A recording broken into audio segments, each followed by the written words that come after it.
모두 합장하시고 마하반야 바라미를 3번만 하겠습니다. 마하반야 바라미 마하반야 바라미 마하반야 바라미. 예, 건강하셨습니까? 모두 무탈을 하시죠? 예, 너무 무탈하신 것 같아요. 너무 편하셔가지고 좀 힘이 들고 이렇게 탈이 있으면은 기도를 더 많이 하게 되는데, 너무나 편안하고 예를 들면은 기도할 맛도 안, 좀 표현이 좀 한데 기도를 안 하시는 것 같은, 좀 애걸복걸 해야지 이게 기도가 더 잘 되거든요.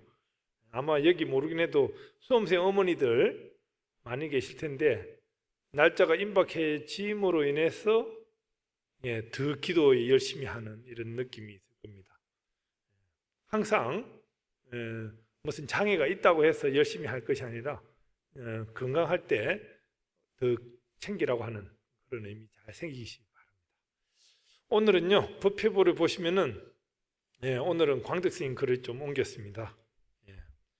그 언젠가 제가 본문에 갔다가 우리 법주 광덕 스님 그만 한번 옮겨가지고 제가 좀 잘은 모르겠는데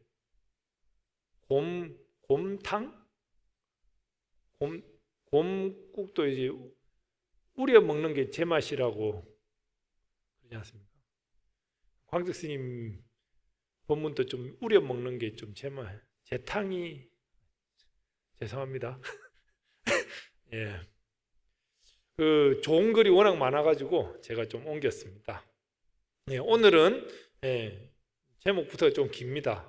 인간이 세상에 태어난 보람이 무엇이며 보람을 찾는 바른 길은 어떤 것입니까? 라고 하는 제목인데요. 아마 여러분들이 이렇게 인간, 사람으로 태어난 거 엄청난 감사한 거죠. 오늘 서두에 얘기하지만 오늘 본문은 사실 수험생 어머니들을 위한 본문이에요.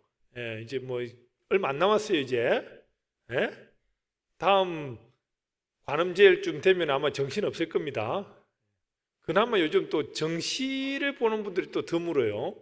정시를 볼 정도면 실력이 아주 좋거나 포기를 했거나 요즘 보면 수시에서 승부를 많이 걸더라고요. 수시에서 한 70% 정도를 뽑습니다. 그렇기 때문에 또 이번 달이 10월 달이 수시에 승부를 거는 달이기 때문에 모르긴 해도 이제 어머니들이 더 많은 신경을 많이 쓰시지 않나라는 염려 때문에 오늘 본문에 이렇게 준비를 했는데요. 우리가 이제 사람으로 태어난다라는 거 참 귀한 인연이에요. 그죠? 불교에서는 특히나 인과응보라고 들어보셨죠? 인과를 갖다가 분명히 따지는 종교입니다. 원인이 있음으로 해서 결과가 있다. 내가 이 세상에 태어난 것도 분명한 원인이 있을 거란 말이죠. 그냥 하늘에서 갑자기 뚝딱 하고 태어난 건 없습니다. 그러면 내가 이 세상에 왜 태어났을까?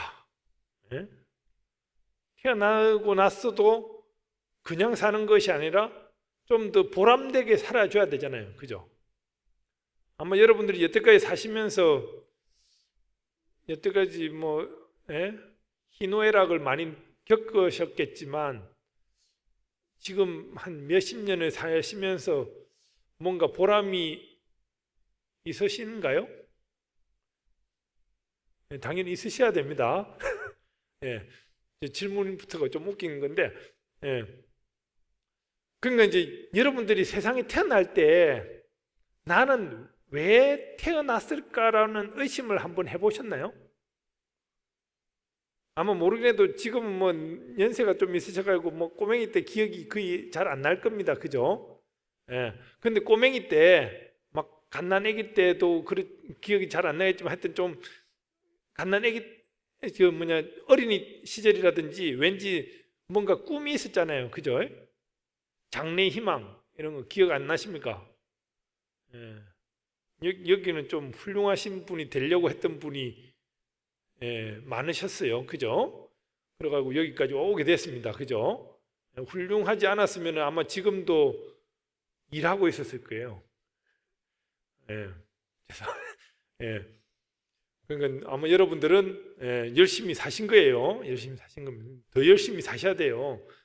지금 뭐 아직 남은 여생이 훨씬 많기 때문에 여러분 시절에는 잘하면 100세까지도 뭐 끝까지 살기 싫은가요? 예, 아마 어릴 때부터 이렇게 다양한 꿈을 가지고 이렇게 살았을 거예요. 내가 이 세상에 태어나가지고 흔히 뭐 장래 희망 이렇게 하면은 뭐 심지어 대통령부터 제가 알고 뭐 의사, 박사 하면서 그죠? 기억나시나요? 우리 보살님들이 많이 계시니까 보살님들의 꿈은 주로 어떤 것이었나?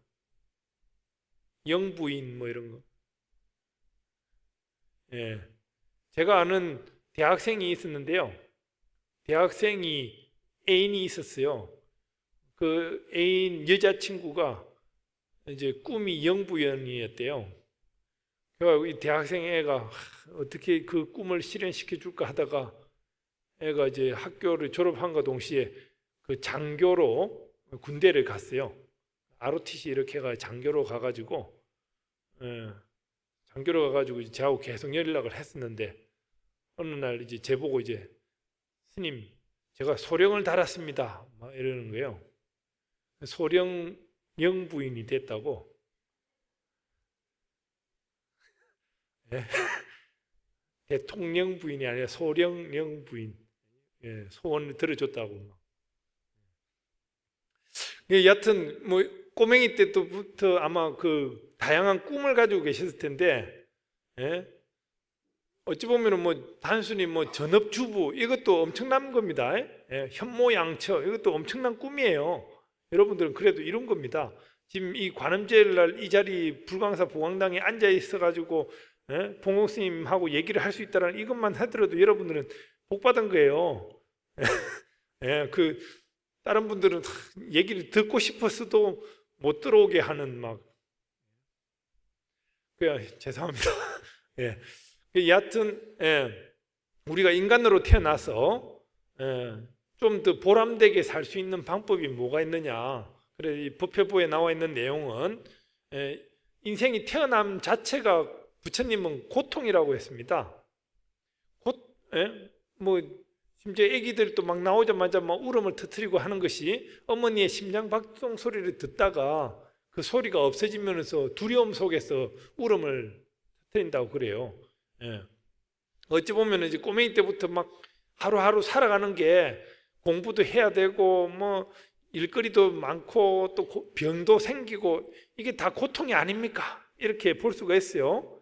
근데 부처님 공부를 잘한 사람은 이 고통을 갖다가 단순한 고통으로 보는 것이 아니라 변화를 시킬 수 있는, 승화시킬 수 있는 그런 지혜가 있다는 거예요. 제가 아직도 기억나는데요.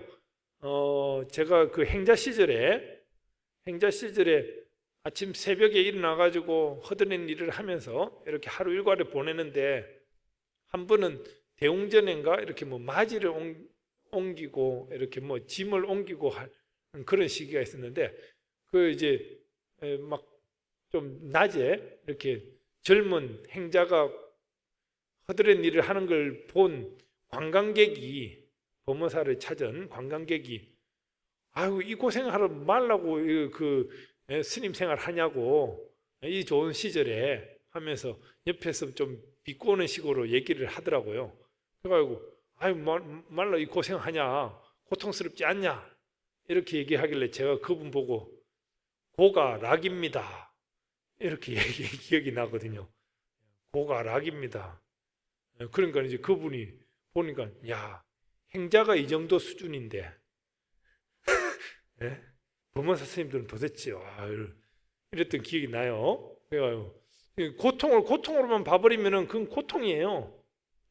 그렇지만 그걸 락으로 즐거움으로 승화시킬 수 있다고 하면은 지금 고3 애들이 엄청나게 고생합니다. 지금 시기에. 근데 또 이때 말고 얼마나 또 고생해 보겠어요. 나중에 뭐 입사 시험 볼 때도 이거만큼은 덜 힘들 거예요. 아마 눈치도 덜 보이고.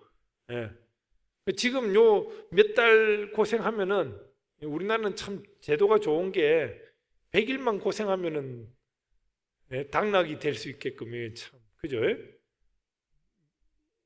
12년 동안 고생 안 하더라도 100일 동안만 딱 고생하면은 대학에 간이 안 되니 이게 참사니까. 어찌 보면 이 학업 성취 기도는 저 꼬맹이 때부터 해야 돼 사실은. 또 이것도 너무 부추기나요? 보면은 고생할 때 고생을 해야 돼요. 오죽했으면 말에 젊어서 고생은 돈을 주고라고 사스라도 해라고 이런 말 있잖아요. 그죠? 예. 젊은 친구들이 저 유럽인이 외국에 배낭여행을 다니거든요. 옆에 보면은 참 꾀죄죄하게 막 거지도 그런 상거지가 없어요. 예? 그렇지만 거기서 즐기는 거는 더 크지 않습니까? 그죠? 겪는 경험은 더 큰 거예요. 어찌 보면 고통스러운 것만 계산해 버리면은 한없이 고통스럽겠지만 그걸 갖다가 즐거움으로 승화를 시키면은 그러니까 부처님의 말씀을 잘 듣고 여기 보면은 뭐 쭉 나오지만 인생이 설사 고통이라 하더라도 중생으로 태어난 것은 그것은 사람이 태어나는 원인이 미혹과 집착 그것 때문에 고통이라는 거예요. 그러므로 이런 집착과 미혹을 갖다가 벗어 던지게 되면은 그것이 오히려 더 깨달은 현명한 사람으로 성화가 된다. 부처님은 여기 보면 이제 첫 번째 사람은 태어나 고통스러운 일을 당하는 것이 실은 과거로부터 지은 고통이라고. 그러니까 이제 아까 얘기한 인과응보로 인한 과거로부터 전생으로부터 있었던 알게 모르게 있었던 그런 과보로 인해서 생겨난 거지만 그걸로 그대로 있어버리면은 그거는 말 그대로 장애로밖에 남을 수 없어요. 그렇지만 그걸 갖다가 그 장애를 잘 승화시키면은 또 다른 모습의 더 밝은 지혜가 펼쳐질 수가 있다라는 것이 쭉 나오는데요. 제가 예전에 그 스님이어가지고 이렇게 많은 사람들이 갖다가 포교를 해볼 거라고 마음을 낸 분야 가운데 하나가 농화자라고 이렇게 듣지 못하고 말하지 못하는 사람들을 포교를 한번 해볼 거라고 젊은 시절에 제가 수화라고 하는 걸 들어보셨나요? 손으로 하는 대화, 수화도 배우고 그랬던 기억이 있는데 농화자들하고 이렇게 얘기를 하는데 이렇게 잘 듣기지도 않고 말이 되지도 않는데 그 불편하지 않습니까? 또 이 장애에 대한 좀 이렇게 좀 아쉬운 게 없습니까? 이렇게 얘기를 했어요. 그 농화자들이 있잖아요. 재미난 게 농화자들이 노래방을 가요. 농화자들이 노래방을 간다니까요. 혹시 노래방 가보셨죠? 농화자들 데리고 노래방 청각 장애인들을 데리고 노래방을 가서 같이 놀아줬는데요. 그쪽에서 어떻게 노래를 부르는지 아십니까? 우선은 음이 이렇게 나와야 되잖아요. 그거 들어야죠. 안 듣게요. 그것도 말을 하려고 하면은 정확한 발음이 안 돼요.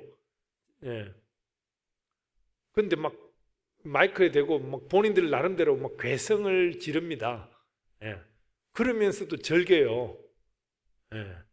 농화자들은 노래방에서 안 즐길 것 같아도 즐기더라니까요. 근데 그 농화자들이 이렇게 안 듣기고 말도 잘 못하는데 어쨌든 그러면서 쭉 하는 얘기가 그 수화로 합니다. 정치인들은 우리보다 더 농화자 같다고 잘 듣지도 못하는 거고 이제 민생에 대해서 잘 듣지도 못하는 것 같고 말도 제대로 못하는 것 같고 저끼리 싸우니까 막 그렇게 얘기를 하는데 옆에서 보니까 농화자가 아닌 거예요. 그러니까 그분이 태어날 때부터 농화자가 있고 선천적인 게 있고 후천성이 있거든요. 근데 태어날 때부터 농화자인 분 보고 혹시 부모님을 갖다 원망하거나 뭐 이러지 않았냐고 하니까 오히려 자기는 농화자로 그러니까 이제 정상인으로 있어 본 적이 없었기 때문에 거기에 대한 불만은 오히려 없어요. 그러면서 오히려 내가 굳이 불필요하게 안 들을 것도 이제 안 듣게 되니까 더 좋다.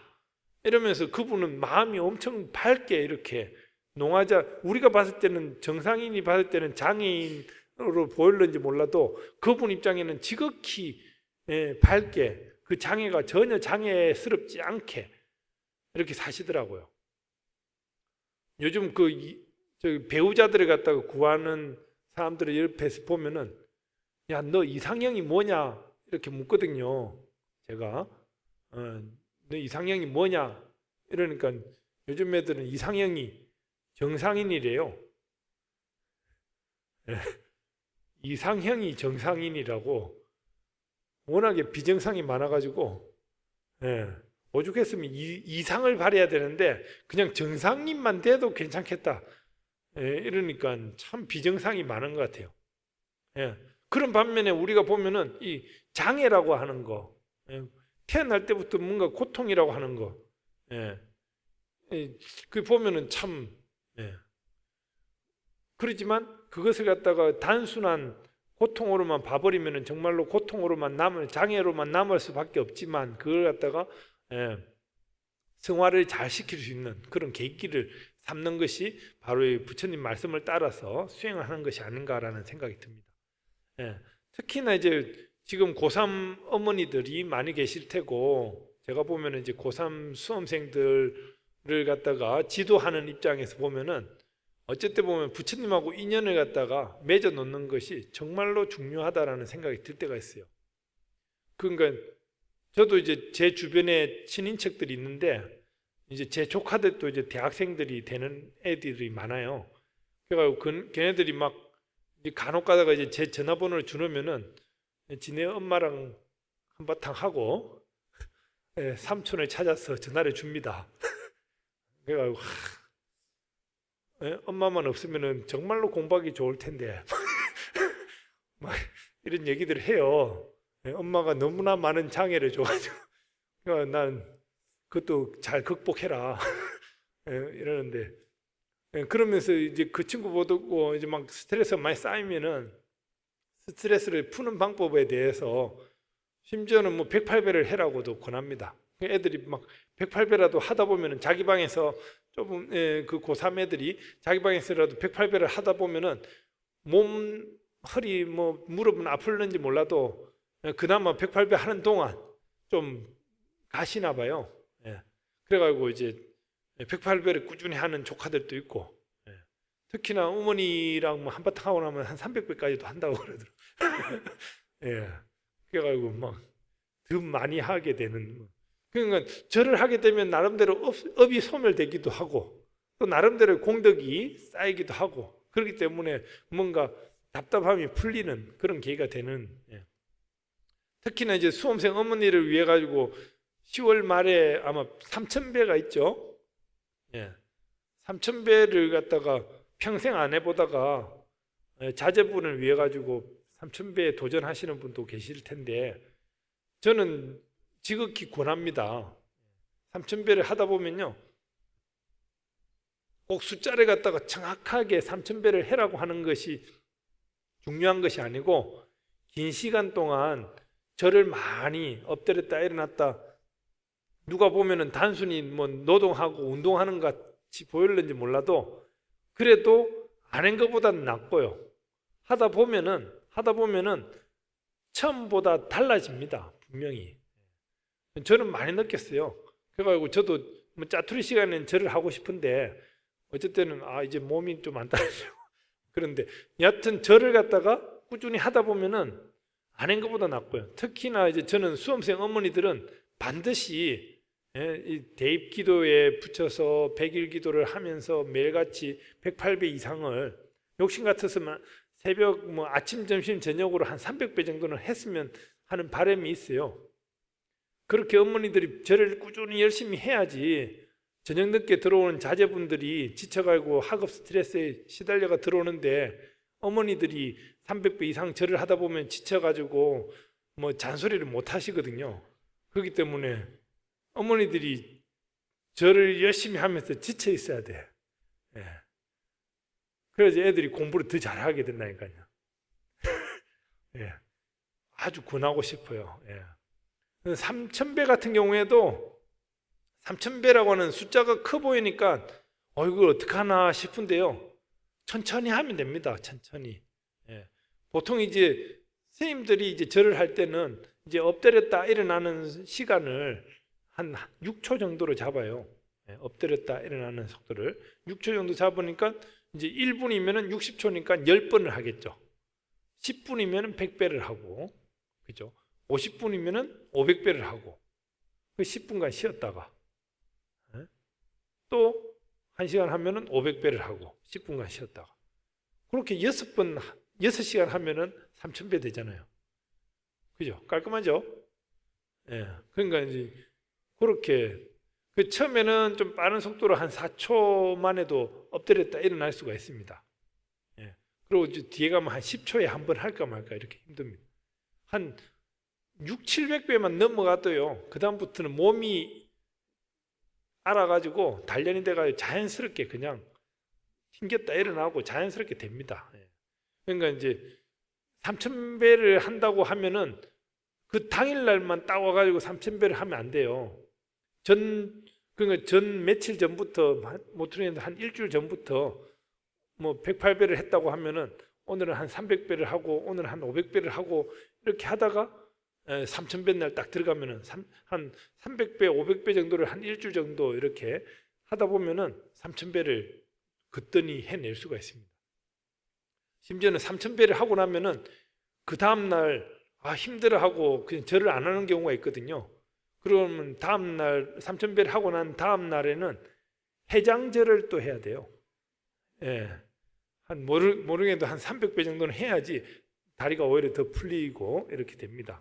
그러니까 이제 사실은 절을 갖다가 하다 보면은 그 속에서 알게 모르게 공덕이 쌓이고 내가 이 고통 속에서 무릎도 아프고 허리도 아프고 뭐 이러지만 거기서 또 다른 세계를 볼 수가 있는 계기가 되는 거예요. 체득이 됩니다. 그래서 이제 3000배를 많이 하시라는 것하고, 지금 수험생 어머니들 보면은 애기들을 위해서 기도를 하시죠. 근데 어머니들이 수험 기도를, 그러니까 어머니들이 시험을 보는 것도 아닌데 왜 기도를 하나요? 예. 쉽게 말해서 애가 잘 되기를 바라는 거죠. 그죠? 부모된 입장에서. 근데 아마 여러분들은 지금 뭐 그사님과 뭐 단란한 가정을 꾸리면서 아마 늙을 때까지 그렇게 문제가 없을 텐데 자제분들을 위해 가지고 기도를 하고 있어요. 그죠? 그 이유가 뭘까요? 예. 왠지 늙어가지고 막 숟가락 들 힘도 없을 때 혹시나 우리 애가 좀 돈을 좀 많이 벌어가지고 그때 좀 맛있는 밥도 먹고 좀 편안하게 노후를 보내기 위해서 보험 들어놓는 거 아닙니까? 지금 아니다고 하실는지 몰라도 그래도 암암리에 그게 좀 깔려져 있을 겁니다. 이왕이면 그렇게 되는 게 좋죠. 그죠? 우리 애가 이왕이면 고생을 좀 안 하고 좀 쉽게 돈을 많이 벌 수 있는 좋은 회사에 들어가 가지고 좋은 역할을 하면은 좋지 않겠나, 이런 역할을 생각하는 거잖아요. 불교에서도 이런 것 갖다가 자비라고 얘기를 해요. 자비. 부처님께서 자비를 베푸시죠. 부처님은 아쉬운 게 하나도 없어요. 그죠?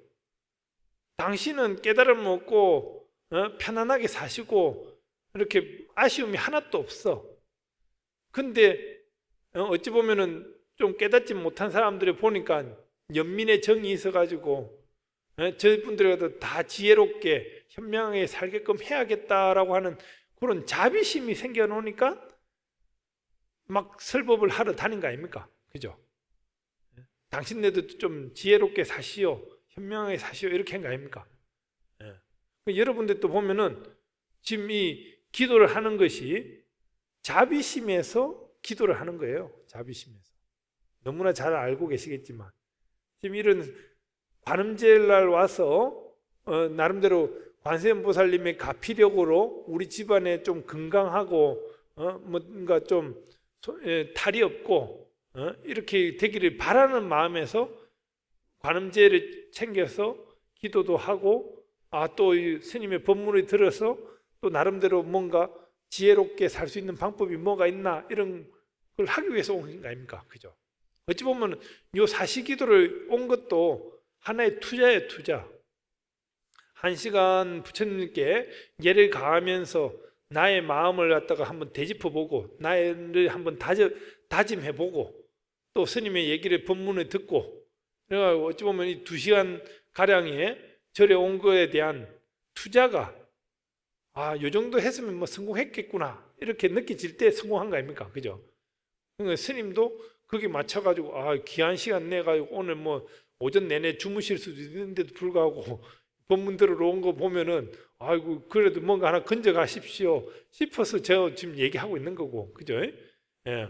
여기 좀 잘 돼가지고 여러분들 애기들이 또 대학에 합격하면은 또 스님 덕에 또 이렇게 된 것 같다고 해가지고 인사도 오면은 또 이제 제가 또 이렇게 또 격려해 주다 보면 예전에 그 제가 얼떨결에 꼬맹이 보고 야 너는 뭐가 되겠다라고 툭 던졌는데 그 친구가 그 말을 그러니까 이제 예를 들어서 예를 든 게 아니라 실제입니다. 실제 제가 그 학인 때 같아요. 제 3이 학인 때 인연 있는 친구가 있어가지고 그냥 그때는 이제 한 초등학교 다니는 애였는데 그 어머니 따라서 할머니 따라서 절에 온 거예요. 그래서 제가 야 너 좀 똑똑해 보인다. 초롱초롱해 보였어요. 그래가지고 니 나중에 저 판사 검사 되라 이렇게 얘기를 지나가는 말로 던졌는데 그 친구는 계속 판사 검사가 뭐야 하면서 엄마한테 얘기를 한 거예요. 예, 스님이 판사 검사 되라고 해가지고 그래가지고 계속 이제 인연을 맺으면서 애가 이제 그 보살님 얘기 들으니까 스님 뭐 애한테 무슨 뭐 판사 검사 되라고 얘기했냐고 이렇게 묻길래 막 그냥 지나가는 말로 던진 거라고 이렇게 얘기를 했었는데 그 친구는 예사로 듣고 이렇게 판사 검사 되는 방법을 초등학교 때부터 했던 거예요. 그래서 걔가 성균관대 법대로 갔어요. 그래서 지금 대구지검에 검사하고 있습니다.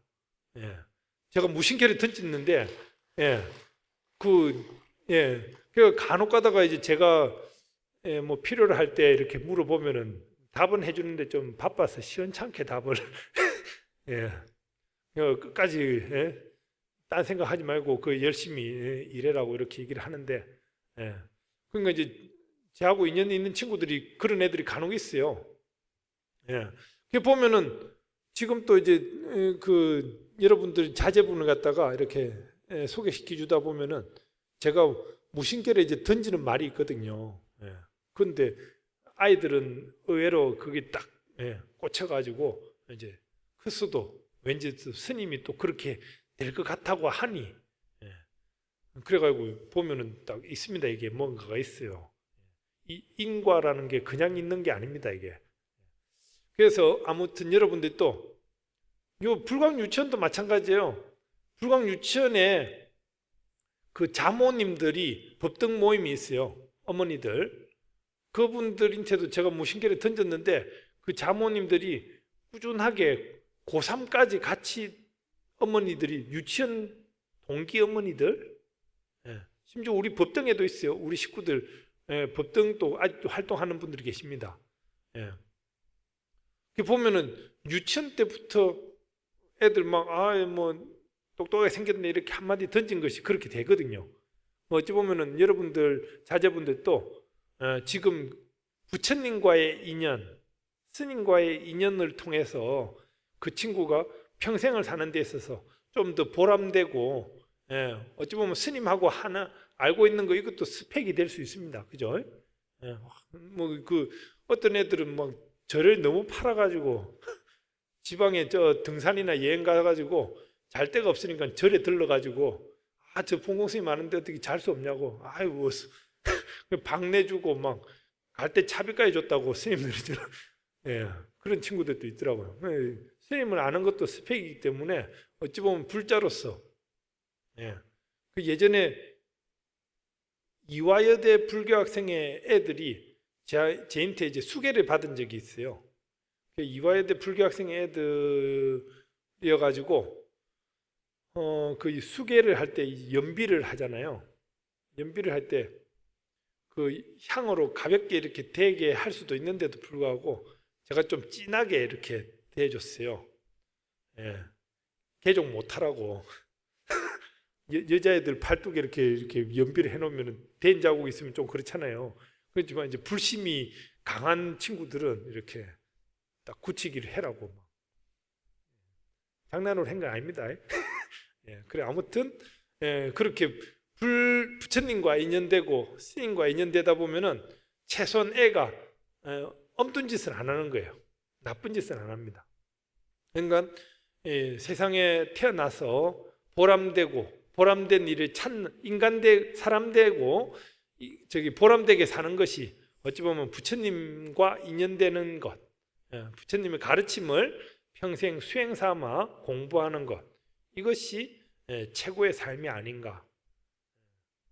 그러니까 간혹 가다 보면 부처님을 믿는데도 사고를 치는 경우, 성동구치소도 있지만요, 여기 보면은 법회 볼 때 기독교 집회 볼 때보다 사람이 훨씬 적어요.